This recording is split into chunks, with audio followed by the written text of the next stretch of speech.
Good morning students. ఈరోజు మనము income ట్యాక్స్లో వ్యాపారం నుండి ఆదాయం, ఇన్కమ్ ఫ్రమ్ బిజినెస్ అనేటువంటి దాని గురించి డిస్కస్ చేయబోతున్నాము.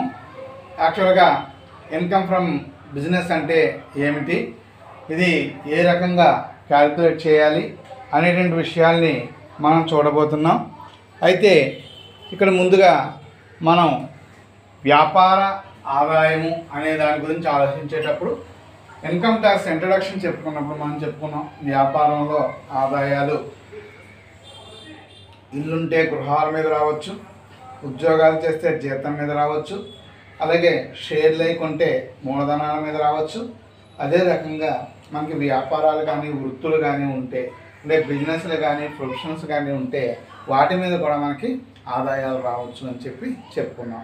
అంటే ఇక 2-3 ఇయర్స్ బ్యాక్ వరకు అయినట్టయితే ఈ ఇన్కమ్ ఫ్రమ్ బిజినెస్ లేదా ఇన్కమ్ ఫ్రమ్ ప్రొఫెషన్ అనేటువంటిది కూడా మనకి ఎగ్జామ్లో ఇంపార్టెంట్గా సమ్ వచ్చేటువంటి సందర్భాలు కనిపించేవి. అయితే ఈ మధ్యకాలంలో ఒక్కొక్కసారి దీన్ని ఇవ్వటం ఇవ్వకపోవడం అనేటువంటిది జరుగుతుంది. అయినప్పటికీ కూడా దీని పాయింట్ ఆఫ్ వ్యూ కాకపోయినప్పటికీ కూడా మనం చివరిలో స్థూల మొత్తం ఆదాయం, టోటల్ ఇన్కమ్ అనేటువంటిది క్యాలిక్యులేట్ చేసేటప్పుడు దీన్ని కూడా అక్కడ మనం లెక్కించవలసినటువంటి అవసరం ఉంటుందన్నమాట. అందువల్ల దీని గురించి కొంచెం మనం సింపుల్గా చెప్పుకోదామండి. కానీ ఇది తెలియకపోయినట్టయితే తర్వాత టాపిక్స్లో మనకి అర్థం కాదు, కాబట్టి వీటిని కూడా చెప్దాం. వీటిని ఎక్కడ చెప్తున్నామండి అంటే ప్రత్యేకించి వేరే వేరే యూనిట్ల కింద పెట్టుకోకుండా గృహస్థ ఆదాయానికి కంటిన్యూషన్గానే చెప్పుకుందాం. అంటే మేజర్ చాప్టర్స్ వచ్చి ఏంటి అంటే ఇంట్రడక్షన్ చాప్టర్ తీసేసేస్తే నెక్స్ట్ మీకు మొత్తం టోటల్గా సిలబస్లో ఆదికేవి నారాయణ యూనివర్సిటీ సిలబస్లో 5 యూనిట్ల కింద చూపిస్తున్నాడు.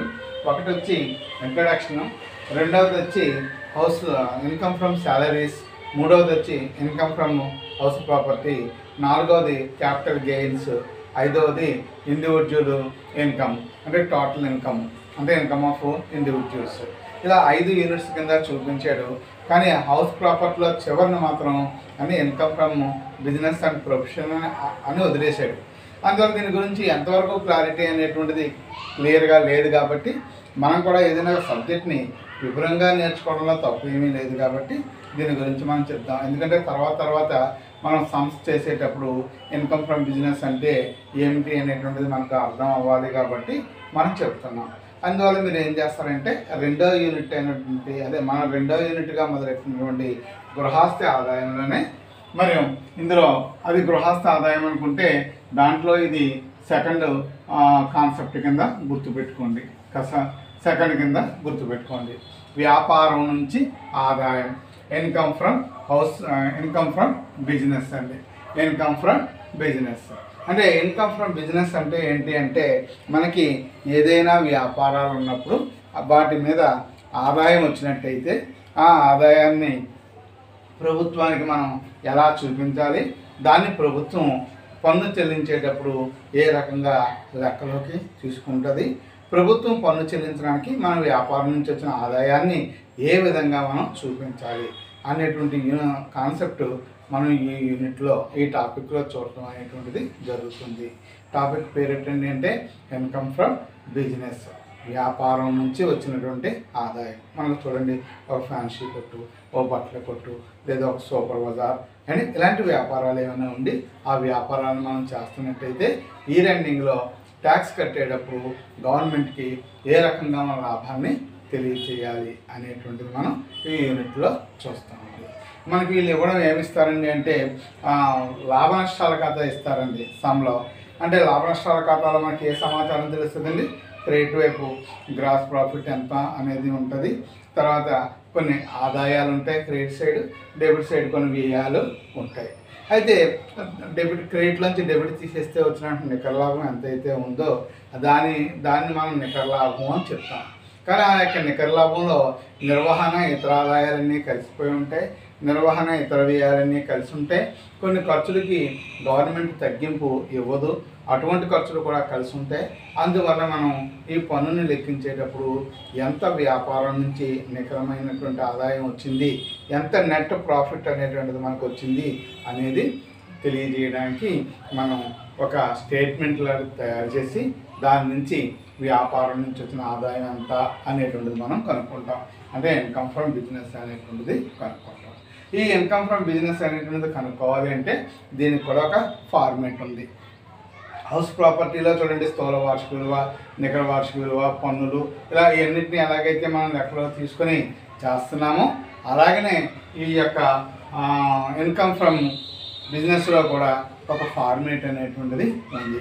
అందువల్ల ముందుగా మీరు ఏం చేస్తారండి అంటే ఈ ఫార్మేట్ని నోట్ చేసుకోండి. ఒక పేజీ ఉండేలాగా గీతలు గీసుకోండి. ఏంటి గీతలు అంటే ఇవే వివరాలు, మొత్తం 3 కాలమ్స్, పర్టికులర్స్, అమౌంట్ అని 3 కాలమ్స్తో ఒక పేజీ ఉండేటట్టుగా ఒక ఫార్మేట్ మీరు గీసుకోండి.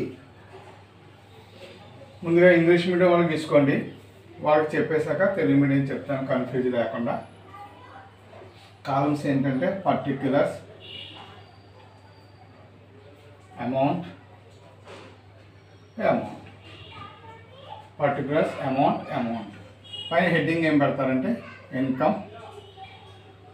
Income from business. ఇది ఒక టేబుల్. ఇది ఈ పక్క ముక్క కలిపి ఎంత ఉందో అంత కావాలి. అంటే ఒక 1 పేజీ ఉండేటట్టుగా మీరు క్యాలిక్యులేట్ చేసుకుంటే అప్పుడు మీకు సులభంగా అవుతుంది.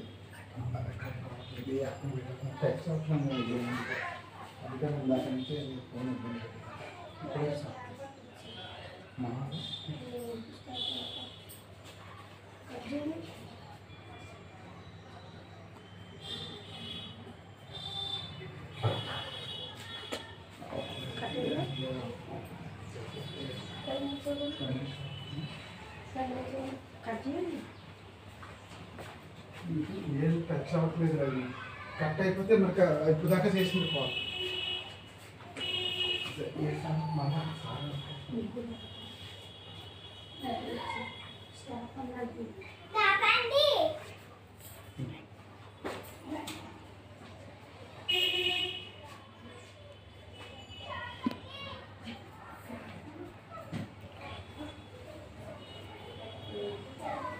అది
ఈ ఫార్మేట్ని మీరు వరుసగా చూసినట్టయితే ఈ పర్టికులర్స్, అమౌంట్ అని తీసుకున్నటువంటి దీని యొక్క వివరాల్లోకి మనం వెళ్దాం. ఎంతవరకు గీయమన్నానండి? ఒక 1 పేజీ ఉండేటట్టుగా గీయమన్నానండి. ఈ 1 పేజీ కూడా ఏంటండి? Particulars, amount, particulars, amount. 3 columns ఒక 1 పేజీ ఉండాలి. 3 కాలమ్స్ 1 పేజీ ఉండాలి. ఈ 1 పేజీ ఉన్నటువంటి దాని విషయంకి వచ్చేటప్పటికల్లా మనం వీటిని చూసుకొని వెళ్ళేటప్పటికల్లా దేన్ని మనం కలపాలి, తీసేయాలి అనేది వివరంగా చెప్తాను. ముందు Telugu medium, English medium both mediums కూడా మీరు ఏం చేస్తారండి అంటే కాలమ్స్ని ముందు గీసుకోండి. కాలమ్స్ని గీసుకున్న తర్వాత నేను చెప్పేది వరుసగా రాసుకోండి. ముందుగా ఇంగ్లీష్ మీడియం వాళ్ళు రాసుకోండి. Roman 1 first Roman. English medium ముందు రాసుకోండి కన్ఫ్యూజ్ లేకుండా. Profit as per profit and loss account. Profit as per profit and loss account. Profit as per profit and loss account. Outer కాలంలో 3x వేసుకోండి, 3x వేసుకోండి. Outer కాలంలో 3x వేసుకోండి. Outer కాలంలో 3x వేసుకున్న తర్వాత నెక్స్ట్ రోమన్ 2 యాడ్ అని చెప్పి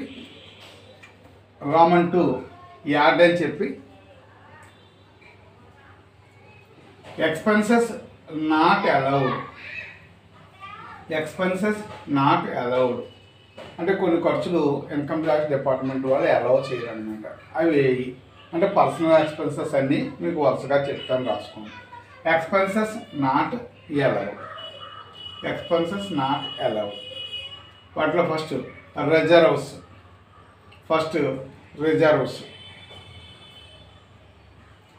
2x, reserves 2x. Next taxes బ్రాకెట్లో ఎక్సెప్ట్ సేల్స్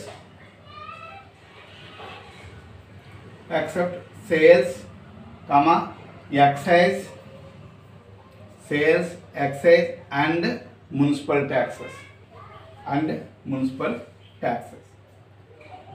ట్యాక్సెస్. బయట 2x.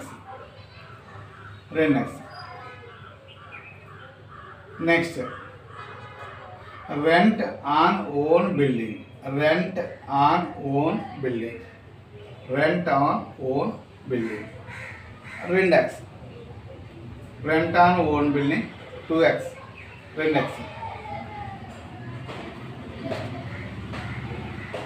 Next capital expenses 2x. Capital expenses 2x.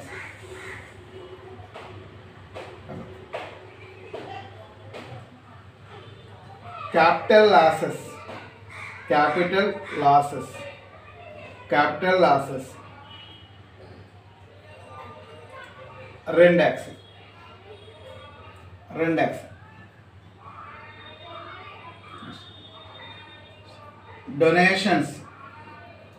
Donations 2x.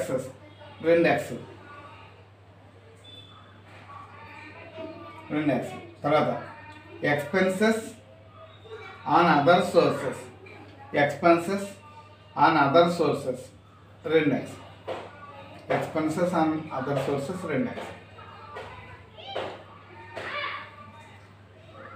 తర్వాత interest on capital 2x.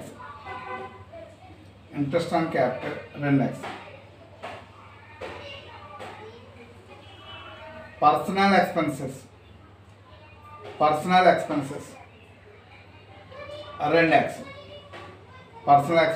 2x.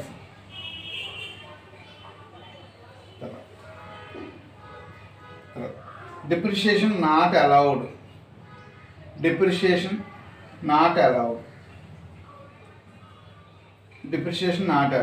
2x.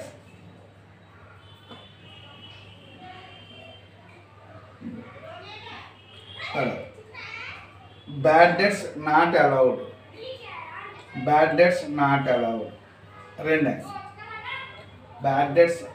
Allowed 2x.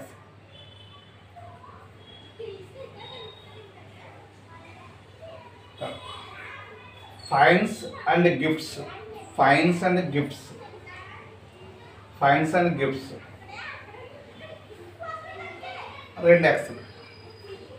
2x.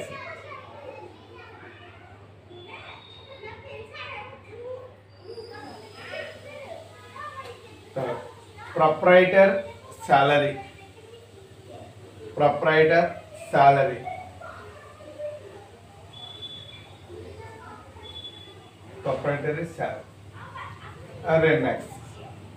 2x.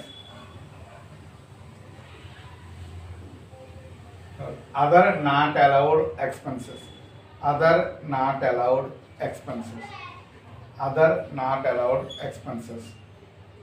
మొత్తం గీత కొట్టి బయట 3x ఉన్నాయి. ఇక్కడికి ఇదంతా కలిపి టోటల్ అన్నమాట బయట వేసి ఈ అవుటర్ కాలం అమౌంట్ ఉంది కదా దీని నుంచి తీసినట్టు చూపించండి. ఇక్కడ గీత కొట్టి బయట 3 ఎక్స్లు వేసి తీసినట్టు చూపించు. ఎంత అయితే వచ్చిందో దాని ఎదురుగున్నా ఉన్నది ఎంత అయితే వచ్చిందో అమౌంట్ చూసుకోండి, దాని కిందనే రాసుకోండి. ఇక్కడ దాకా వచ్చిన దానికి కిందనే. Third side heading minus income from other sources. Income from other sources అంటే మన వ్యాపార ఆదాయంలో ఇతరత్ర ఆదాయాలు కలిసి ఉంటే వాటిని కూడా తీసేస్తాం. Minus income from other sources. ఒకటి income from house. Income from house. Income from house ఇక్కడ ఒక 3 ఎక్స్లు అదే 2 ఎక్స్లు వేసుకోండి. రెండోది క్యాపిటల్ గెయిన్స్. క్యాపిటల్ గెయిన్స్ 2 ఎక్స్లు వేసుకోండి. తర్వాత ఇంట్రెస్ట్ అండ్ డివిడెండ్ అవి కూడా 2 ఎక్స్లు. ఇంట్రెస్ట్ అండ్ డివిడెండ్ 2 ఎక్స్లు వేసుకోండి. మొత్తం బయట 3 ఎక్స్లు వేసుకుని మొత్తం బయట 3 ఎక్స్లు వేసుకుని దీంట్లో నుంచి దీన్ని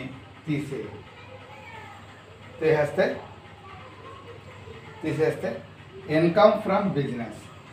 income from business. Income from business ఇది 3 X. Income from business 3 X. 3 X. First చూసుకోండి, మళ్ళా చెప్తున్నాను స్టేట్మెంట్ ఇంగ్లీష్ మీడియంకి. ఇన్కమ్ ఫ్రమ్ బిజినెస్ అని పెట్టారు. పర్టికులర్స్ అమౌంట్ తీసుకున్నారు. పర్టికులర్స్ అమౌంట్ తీసుకున్నారు. First one profit as per profit and loss account. కరెక్ట్గా రాసారు లేదో చూసుకోండి. Profit as per profit and loss account 3 X.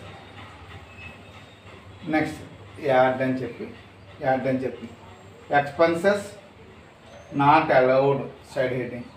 Expenses not allowed. దాంట్లో రిజర్వ్స్ 2 ఎక్స్లు. ట్యాక్సెస్ అని బ్రాకెట్లో except sales, excise and municipal tax బయట 2 ఎక్స్. తర్వాత rent on own building 2 X. తర్వాత క్యాపిటల్ ఎక్స్పెన్సెస్ 2 ఎక్స్. తర్వాత క్యాపిటల్ లోన్స్ 2 ఎక్స్. తర్వాత donations 2 X. తర్వాత ఎక్స్పెన్సెస్ ఆన్ అదర్ సోర్సెస్.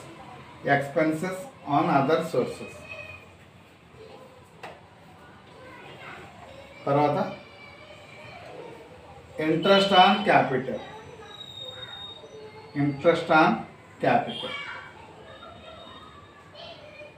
తర్వాత పర్సనల్ ఎక్స్పెన్సెస్.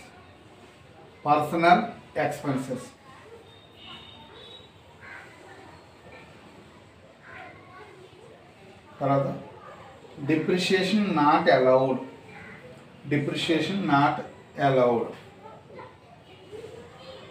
తర్వాత bad debts not allowed.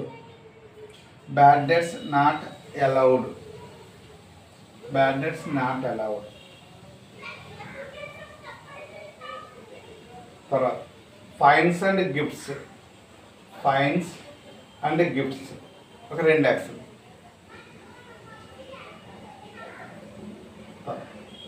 ప్రొపరైటరీ salary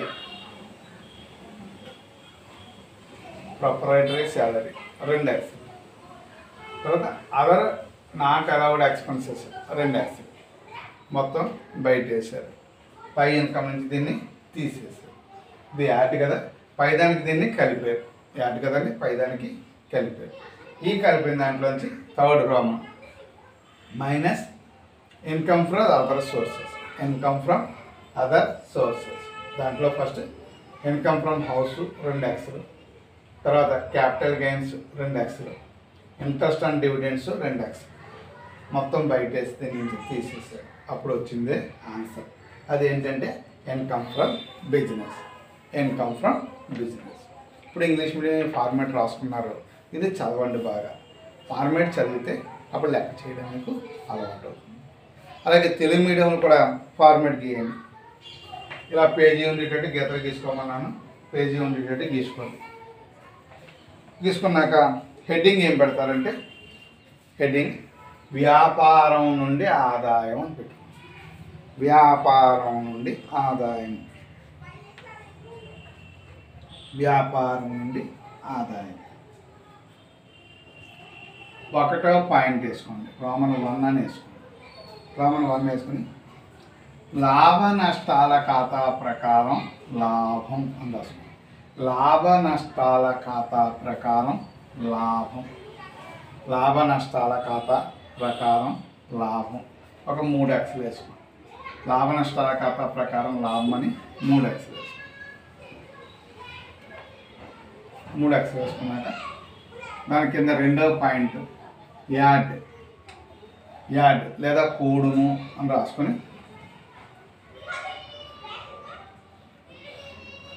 add అని రాసుకుని అనుమతించబడని ఖర్చులు సడేది, అనుమతించబడని ఖర్చులు సడేది, అనుమతించబడని ఖర్చులు. దాని కింద ఫస్ట్ పాయింట్ రిజర్వులు, ఇది సైడ్ హెడ్డింగ్, దాని కింద రాసుకోండి. రిజర్వులు బయట 2x, రిజర్వులు బయట 2x.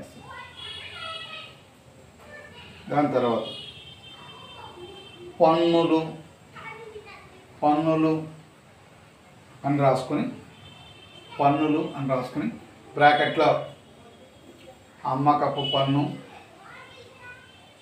అమ్మకపు పన్ను, కమ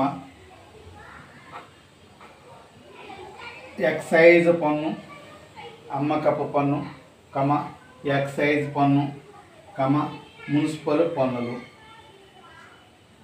అమ్మకపు పన్ను, ఎక్సైజ్ పన్ను, మున్సిపల్ పన్నులు మినహా, మినహా అని రాసుకొని బయట 2x వేసు, బయట 2x వేసు. తర్వాత భవనంపై అద్దె, భవనంపై అద్దె 2x వేసు, 2x. తర్వాత మూలధన ఖర్చులు, మూలధన ఖర్చులు 2x వేసు, మూలధన ఖర్చు 2x. మూలధన నష్టాలు, మూలధన నష్టాలు 2x. విరాళాలు, విరాళాలు 2x, విరాళాలు 2x.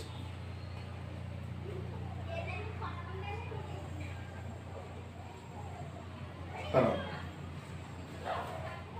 విరాళాలు 2x వేసుకోండి. ఇతర శీర్షికల ఆదాయం, ఇతర శీర్షికల ఆదాయం, ఇతర శీర్షికల ఆదాయం 2x, ఇతర శీర్షికల ఆదాయం 2x.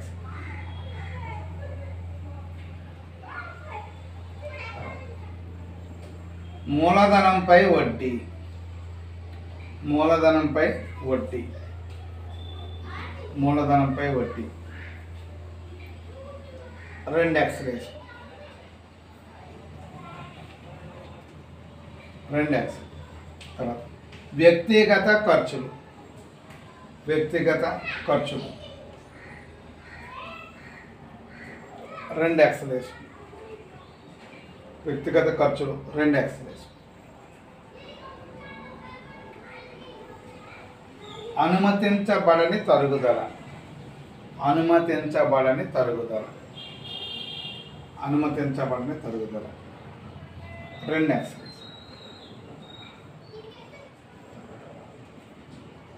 రాణి బాకీలు, రాణి బాకీలు 2x, 2x. తర్వాత జరిమానాలు బహుమతులు. జరిమానాలు బహుమతులు. జరిమానాలు బహుమతులు. 2 ఎక్స్లు వేసుకో. 2 ఎక్స్లు వేసుకో.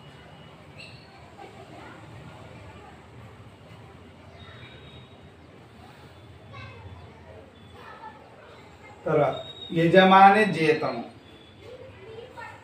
యజమాని జీతం 2 ఎక్స్లు వేసుకో. 2 ఎక్స్లు వేసుకో.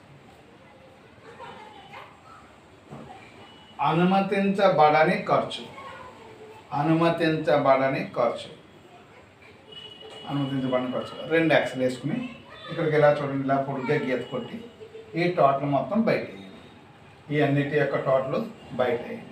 బయటేసి ఇందా పైన లాభ నష్టాలతో లాభం ఉంది కదా, అదిని ఇదిని కలిపినట్టు అనమాట. ఆ కింద 3 ఎక్స్లు వేసుకోండి, అంటే దాని టోటల్ అని అర్థం అనమాట. ఈ నికర లాభానికి ఇప్పుడు చెప్పిన పాయింట్లన్నీ యాడ్ అయినాయి అనమాట. యాడ్ అయితే ఇంత టోటల్ వచ్చింది. అందులోంచి మైనస్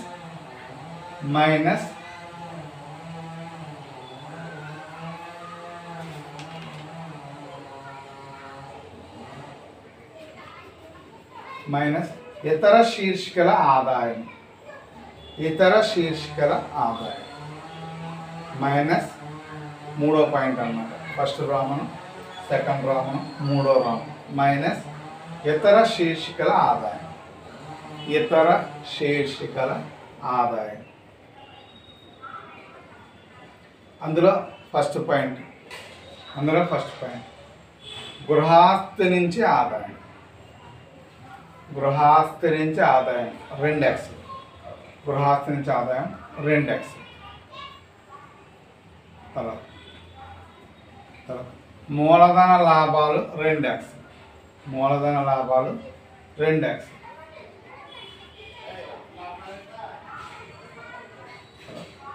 వడ్డీ డివిడెండ్ 2 ఎక్స్. వడ్డీ డివిడెండ్ 2 ఎక్స్. వడ్డీ డివిడెండ్ 2 ఎక్స్. బయట వేసాం. ఈ మొత్తం బయట వేసాం. ఇక్కడ గీత కొట్టి బయట వేసాం. పై దాంట్లోంచి తీసేయాలి. ఎంత అయితే వచ్చిందో అది ఇన్కమ్ ఫ్రమ్ బిజినెస్, వ్యాపారం నుండి వచ్చిన ఆదాయం. ఇన్కమ్ ఫ్రమ్ బిజినెస్, వ్యాపారం నుండి వచ్చిన ఆదాయం. ఇన్కమ్ ఫ్రమ్ బిజినెస్, వ్యాపారం నుండి ఆదాయం. వ్యాపారం నుండి ఆదాయం. ఇది వ్యాపారం నుంచి ఆదాయాన్ని లెక్కగట్టడానికి గీయవలసినటువంటి స్టేట్మెంట్. ఈ స్టేట్మెంట్ ఆధారంగా మనం ఏం చేస్తామండి అంటే ఆదాయాన్ని లెక్కగడతాం. ప్రతి ఒక్కరు కూడా ముందుగా ఇది అర్థం కావాలి అంటే ఈ ఫార్మేట్ని బాగా చదవాలి. అంటే ఎంత బాగా చదవాలండి అంటే వాడు మనకు ఒక వర్తకపు లాభ నష్టాల ఖాతా ఇస్తాడు. ఆ వర్తకపు లాభ నష్టాల ఖాతాలో ఎంత నికర లాభం అయితే ఇచ్చాడో ఆ నికర లాభాన్ని మనం తీసుకొని ఆ డెబిట్ వైపు ఉన్నటువంటి ఖర్చుల్లో వ్యాపార ఖర్చులు వదిలేసి ఇతరత్ర ఖర్చులు ఏవైతే ఉన్నాయో ఆ ఖర్చులన్నింటినీ గుర్తించి ఈ యాడ్ పాయింట్స్గా మనం రాసుకోవాలి. అలాగే లాభ నష్టాల ఖాతా క్రెడిట్లో వచ్చిన డిస్కౌంట్, వచ్చిన కమిషన్ ఇలాంటి వ్యాపార ఆదాయాలు కాకుండా ఇతర ఆదాయాలు, గృహాస్తి మీద ఆదాయాలు కానీ లేదా ఆస్తుల అమ్మకంలో వచ్చిన లాభాలు కానీ ఇలాంటి ఏమైనా మూలధన లాభాలు ఏమైనా ఉంటే వాటిని కూడా ఇందులోంచి తీసేసేయాలి. తీసేస్తే అప్పుడు మీకు వ్యాపారం నుంచి ఎంత ఆదాయం వచ్చింది అనేటువంటిది తెలుస్తుంది. ఈ వ్యాపార శీర్షిక కింద వచ్చినటువంటి ఆదాయం మీద కూడా మనం ఇన్కమ్ ట్యాక్స్ని చెల్లించవలసి ఉంటుంది. అంటే ఇన్కమ్ ట్యాక్స్ కట్టేటప్పుడు గృహాస్తి మీద ఆదాయం వస్తే దాని మీద చెల్లించాలి. అలాగే జీతం వస్తే దాని మీద ఆదాయం చెల్లించాలి. వ్యాపారం ఉంటే దాని మీద ఆదాయం వస్తే దాని మీద చెల్లించాలి. అలాగే మనకు వృత్తి ఉంటే ఆ వృత్తి మీద ఆదాయం వస్తే దాని మీద చెల్లించాలి. అలాగే మూలధన ఆదాయాలు అంటే మనకి ఏమైనా ఆస్తులుండి పెట్టుబడులు పెట్టి షేర్లు అయ్యి కొంటే వాటి మీద మనకు వచ్చినటువంటి ఇంట్రెస్ట్లు అయ్యి ఏమైనా ఉంటే వాటి మీద కూడా ఆదాయం కట్టాలి. అలా ఒక వ్యక్తి తనకు వచ్చినటువంటి ఆదాయ శీర్షికల నుంచి పొందిన మొత్తాన్ని ఏ శీర్షిక కింద ఎంత మొత్తం లెక్కించాడో సంపాదించాడో లెక్కగట్టి ఆ మొత్తం మీద పన్నుని విధించడం అనేటువంటిది జరుగుతుంది. మనం ఇంట్రడక్షన్లో అది ఆదాయ పన్నులో ప్రత్యక్ష పన్నులు, పరోక్ష పన్నులు అనేటువంటి వాటిని మనం చెప్తున్నాం. అంటే ఆదాయ పన్ను ప్రత్యక్ష పన్ను, ఎవరికి ఆదాయం ఎంత వచ్చిందో మనం చెప్తే దాని మీదే మనకి పన్నుని విధిస్తారు. ప్రభుత్వం మన మీద వేస్తుంది, మనమే పే చేస్తాం. అలా ఎవరి మీద అయితే వేయబడిన ట్యాక్స్ వారే పే చేస్తే అది డైరెక్ట్ ట్యాక్స్ అవుతుంది, ప్రత్యక్ష పన్ను అవుతుంది. అదే పరోక్ష పన్ను, ఫర్ ఎగ్జాంపుల్ ఏదో సేల్స్ ట్యాక్స్ ఉందనుకోండి, ఏదో ప్రభుత్వం వారు ఒక కంపెనీ మీద సేల్స్ ట్యాక్స్ వేస్తారు. ఆ కంపెనీ కూడా ఆ పన్నుని మళ్ళీ ఎవడైతే కొనుక్కున్నాడో వినియోగదారుడు అతని మీద వేస్తారు. అంటే చివరిగా భరించేది వినియోగదారుడు, కానీ ప్రత్యక్షంగా భరించేది ఏదో కంపెనీ. అందువల్ల వాటిని ఏమంటామంటే ఇండైరెక్ట్ ట్యాక్సెస్ అంటాం. వీటిని డైరెక్ట్ ట్యాక్సెస్ అంటాం, ప్రత్యక్ష పన్నులు అని చెప్పి పిలుస్తాం. ఈ వ్యాపారం నుంచి ఆదాయం లెక్క కట్టాలి అంటే ఈరోజు నేను చెప్పినటువంటి ఈ యొక్క ఫార్మేట్ మీ అందరికీ బాగా కంఠోపాఠంగా వచ్చినట్టుగా రావాలి, నికర లాభం తీసుకోవాలి. కానీ వ్యాపారానికి సంబంధం లేని అదర్ ఇన్కమ్స్ ఎక్స్పెన్సెస్ అన్నీ కూడా కలపాలి, ఇతర ఖర్చులన్నీ కూడా కలపాలి, అలాగే ఇతర ఆదాయాలన్నీ కూడా తీసేయాలి. అప్పుడు మిగిలినటువంటి మొత్తమే వ్యాపార ఆదాయం అవుతుంది. ఈరోజు ఈ ఫార్మేట్ని జాగ్రత్తగా మీరు ఫాలో అవ్వండి. రేపు దీని మీద సమ్ ఏ రకంగా చెప్పాలి, ఆ సమ్ ఏ రకంగా చేయాలి అనేది రేపు చూద్దాం. ఓకేనండి, థ్యాంక్ యూ.